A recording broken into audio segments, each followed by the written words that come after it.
Welcome back to New York Talk, the Rotherham United podcast, and this is the instant reaction. Apologies. A win. Nice that we can come away from New York Stadium with looking at every smiley faces. A deserved win. Really deserved win. Certainly second half. Mick, do you think that's fair? Do you think it's a deserved win? Yeah, I think so. We were largely the better side. Particularly, overall, we were the better side, I think. They played some decent stuff, but they never really looked threatening, did they? No. They scored from a free kick, from a set piece, which you called exactly where the ball were going. It's a bit of a carbon copy of the one he scored for us, isn't it, as you pointed out in COVID. So, but other than that, realistically, until those sort of desperate last couple of minutes, they never really had a great deal going forward, did they? Or in that front area. So, no, I think it deserved. We'll come back on to positives in a minute, but that first half was a big half going into it, because I remember we just obviously won at Cambridge, but it was as bad a performance. It wasn't quite as bad as the Cambridge performance. No. But that first half was terrible, and that was a real concern going into half time, thinking, where are we? Where's the positive here coming in, and where's the ideas? And that half time may turn out to be a really big half time. Yeah, it may do, because the performance in the second half picked up massively, as you point out. So. Don't know what's happened. Don't know why it's changed. There just seemed to be they upped the tempo, up the aggression levels. The organisational side of it was still as shambolic as it has been all season. But that's the point. Is once we're on the ball and once we're going forward, we're all right. And that proved to be the case in the second half. We were much better and deserved winners. We're still too easy to play through. Once you beat the first man of the half press, you're through, and that's a real concern going forward. That soft belly. I think it is, but the press was a lot better today, even in that first half. Despite the fact that once we got the ball, we didn't really do anything with it. The press was much better. If that can improve, then that might be a sign of better things. But we need to be far more solid behind that front three, and we're not.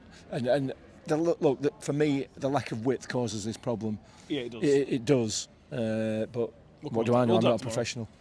We'll do that tomorrow a bit more depth. Let's stick with the positives, Mick. Sam Nombe, 2-2. We've been told by many people that he's a bit of a streaky striker when he gets one. He gets a couple, and he got sponsors man of the match today. Rightly got man of the match for me today. Yeah. Everything good in attack came from him, because Clark Harris was not very good, and neither was Wilkes. But a really nice, tidy finish, and he's deserving these goals. Yeah, he is, absolutely. He's the only one at that front three at the moment that seems to have got any spark about him. He's quick, he's strong, and he can finish. And that was a good finish today. A really nice run. A great cross as well. Oh, really good. From Powell, I think. For me, I've said this to you during the game. He's not cutting it as far as I'm concerned. But today, that ball in was excellent, and a strong finish from Sam Nombe. He's a quality player. He's a quality footballer, and if you give him those opportunities, which we don't do often enough, he'll score more. So, I like Sam Nombe a lot. Yeah, second goal, nothing gets it. I think Rafferty was with the ball in. From the replays that we've seen, Mick, it looks like a foul. It looks like possibly Nombe has kind of stepped back in. From my view, he didn't just hold his ground; he stepped back in. Yeah, now we haven't seen a replay. No. But what are your instant reactions on that one? From what I've seen of it, I would be furious if we conceded that. Yeah. Given the rest performance today and some of the niggly little fouls that needn't have been given that were, that was a big decision. It seems we need to see it back, don't we? But I'd be furious now if I were a Reading fan. Yeah, Hacks is an interesting player because he didn't have a very good game today, I didn't think, but he's still been played well. He's been played on the right of a three in the centre midfield. And then when Teehee goes off, he goes and sits in front of central three. He can't do either of those positions particularly well. No. Somehow he scored, but it's not going very well for Hacks at the minute. I don't think it's. No, I don't think it is his fault. One, he's coming back from an injury, so you've got to give him that. he's been playing out of position, but that's hacked. You know, he's regularly played out of position. Yeah. He's much better further forward, but when you're playing a 3 across midfield, you can't play in that position. It'd be better where Wilkes is. That's where Wilkes was playing. Hacks would be better. It would. But then you'd have to have some width, and we're not going to do that, always. So,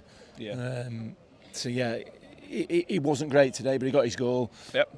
But he wasn't great, just in my view, because I'm biased against him and I like him a lot. I think it's just he's coming back from injury and he'll come good. We know he will. Yeah, we will. Another big moment of the game is the red card. If I were a Reading fan, I would be absolutely fuming with the player. Yeah. Because 100%. it's so stupid. Rafferty's going with a pretty hard tackle. Hard but fair. Yep. But Joe Rafferty knows exactly what he's doing. He's gone in, put the hard tackle in, kind of sat on the Reading player a little bit to wind him up. And his mate from 30 yards away has gone, I'm annoyed about that. Yeah. And gone over and just pushed him off on a yellow card. What an idiot. Yeah. He's lucky he went straight red. Yeah. I don't think... With these referees, you never know. Well, but it was a nailed-on yellow card. Absolute nailed-on. And like you say, he took a 20-yard run-up. I mean, it was just madness. I don't know what all that were about. But anyway, I'm sure even his own players were asking him what he was doing as he were walking off. So, you know, I'm sure he's going to get it in neck all the way back down to Reading tonight. So he should. But it didn't massively impact the game, did it? No, they continued being on top for the last 15, 20 minutes. They did, yeah. Apparently the first booking was for having a go at the referee as well. So again, so stupid. Unnecessary. But that's football. Anybody else? We've got to mention the Cam Dawson save in the dying seconds. We like Cam Dawson. We've been crying out for Cam Dawson to come and play, and he should have been in from the first game of the season. There's no doubt now, is there? No, they're in. He's doing really, really well, and he'll do his confidence a world of good as well. Fantastic save. So yeah, can't fault that either. Listen, it's positive, mate. Really positive. It's positive because we're coming out on after that second half. Had that second half performance been in the first, and you swap them round, we might not be so positive. But I'm pleased with that. It's a good win. 2 on the trot. So 3 at Peterborough. Well, let's see. That takes us within 3 points of the playoffs. Still 17, but only 3 points left. So we're back in play. And I know it's early days and we're 10 games in, but we are back in play in terms of that side of things. Only 7 points off the automatic. So again, you're only a game or two from being back in play at that. Yeah. That's how quickly things can turn this stage of the season. But a huge win. First back-to-back win since October 2022. Another monkey off the back as well. The players deserve a lot of credit, I suppose. Evans deserves a lot of credit for whatever he did at half-time, whatever he said at half-time. There's credit all to go around except for that number 9 for Reading. And the fist pumps. Stop it. But although he gave a ball to him, he's giving souvenirs out. That's fine. Do that instead. Yeah. And this, do you know what you should do? T-shirt cannon. Yeah. Yes. Yeah. T-shirt cannon. Yeah. Come on, Big Steve, if you're watching, which I know you're not, to be honest with you. But we want a T-shirt cannon for the next home game. When we win, T-shirt cannon. Bin off the fist pumps because it's just horrible. It makes me feel a bit sick. Anyway. Not just him, anybody that does it, I just don't like it. Anything else? Stop it. No, stop it. Cool. Thank you all for watching. Make sure you've subscribed on YouTube, which is obviously where this is being streamed. Give the show a like as well. If you haven't done so already, make sure you follow us.